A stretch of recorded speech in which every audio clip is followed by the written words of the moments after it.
Hai semua, jumpa lagi di ERV Project. Pada sesi ini, saya akan membahas tentang bagaimana perjalanan panjang seorang calon guru penggerak.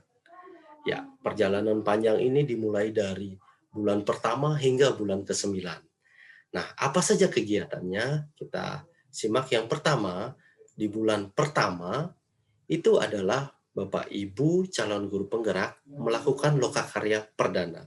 Nah, lokakarya perdana ini bertujuan untuk memberi gambaran ke depan yang di dalamnya berisi tentang bagaimana Bapak Ibu membuat kesepakatan, terus bagaimana Bapak Ibu diperkenalkan apa saja kegiatan yang akan dilalui. Nah, pada lokakarya perdana ini juga dihadirkan calon guru penggerak, kemudian kepala sekolah, agar mereka sama-sama bersinergi, sama-sama tahu bagaimana kegiatan ke depan. Nah, kemudian Bapak Ibu, dari lokakarya perdana menuju ke lokakarya ke-1, yaitu di bulan kedua, Bapak Ibu calon guru penggerak itu harus menyelesaikan modul. Modul tersebut berkaitan dengan satu, refleksi filosofis pendidikan nasional, yang di dalamnya berisi tentang bagaimana konsep pendidikan menurut Ki Hajar Dewantara.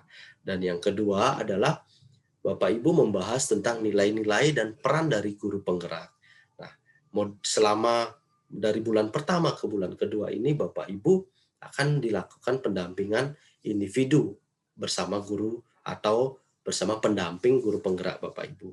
Nah, di lokakarya pertama Bapak Ibu akan membahas bersama bagaimana kompetensi seorang guru penggerak. Jadi di dalamnya kompetensi apa saja yang harus dimiliki oleh guru penggerak. Nah, dari bulan kedua atau lokakarya pertama menuju ke lokakarya kedua, Bapak Ibu juga akan membahas tentang modul, yaitu modul yang berkaitan dengan visi seorang guru penggerak dan budaya positif. Jadi Bapak Ibu selalu akan didampingi atau dilakukan pendampingan individu oleh pendamping.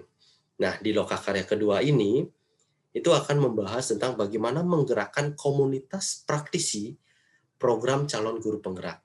Jadi, di dalamnya bagaimana Bapak Ibu mampu membangun atau mampu menggali atau mampu menemukan komunitas-komunitas yang ada di sekolah Bapak Ibu yang bisa dilakukan praktisi atau mampu mempraktikkan bagaimana pelaksanaan program guru penggerak. Nah, dari lokakarya kedua itu akan dilaksanakan menuju lokakarya ketiga. Nah, dalam perjalanan Bapak Ibu akan melakukan praktik pembelajaran yang berpihak pada murid. Kemudian, Bapak Ibu akan membahas modul yang berkaitan dengan pembelajaran sosial dan emosional. Nah, hingga nanti di lokakarya ketiga, Bapak Ibu bersama pendamping itu akan membahas tentang bagaimana visi, misi, dan program yang berdampak pada murid. Jadi ini penting. Jadi kita akan membahas tentang bagaimana visi dan misi program. Sehingga nanti Bapak Ibu dari lokakarya ketiga menuju lokakarya keempat, Bapak Ibu pun masih membahas di modul berkaitan dengan pembelajaran sosial dan emosional. Dan ada tambahan yaitu bagaimana Bapak Ibu melakukan coaching. Coaching itu bagaimana nanti Bapak Ibu diajak untuk melakukan praktik melakukan coaching terhadap rekan atau terhadap guru. Nah, selain itu Bapak Ibu akan diajak bagaimana membedakan apa beda mentoring dan apa beda dengan konseling. Nah, kemudian Bapak Ibu di lokakarya keempat di sini Bapak Ibu akan membahas tentang materi berkaitan dengan guru berpihak pada murid. Nah, di lokakarya keempat menuju ke lokakarya kelima, Bapak Ibu kembali lagi di bulan tersebut mendapat pendampingan individu, yaitu bagaimana Bapak Ibu diajak untuk mengambil keputusan sebagai seorang pemimpin dalam pembelajaran. Kemudian bagaimana Bapak Ibu menjadi pemimpin dalam pengelolaan sumber daya. Sehingga di lokakarya kelima nanti, itu adalah bekalnya, itu membahas tentang refleksi kompetensi calon guru penggerak. Jadi kita harus tahu kompetensi seorang calon guru penggerak, kemudian melakukan refleksi terhadap apa yang sudah terjadi. Nah, di lokakarya kelima menuju ke lokakarya keenam, Bapak Ibu akan membahas modul yang berkaitan dengan pemimpin dalam pengelolaan sumber daya sebagai lanjutan dari modul sebelumnya. Nah, kemudian bagaimana pengelolaan program yang berdampak pada murid. Jadi fokusnya adalah bagaimana program tersebut bisa memberi dampak yang baik terhadap murid. Nah, di lokakarya ke-6 ini, itu akan membahas tentang bagaimana pengelolaan program yang berdampak pada murid Bapak Ibu bersama calon guru penggerak yang lain diajak menggali untuk menemukan program-program yang bisa berdampak pada murid.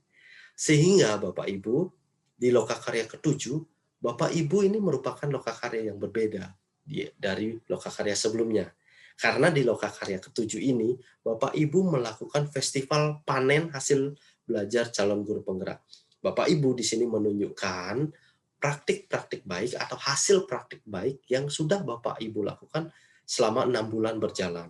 Jadi di sini ditunjukkan, dipamerkan, akan diundang kepala sekolah, terus stakeholder yang berkaitan seperti dinas untuk melihat hasil-hasil yang sudah Bapak Ibu lakukan.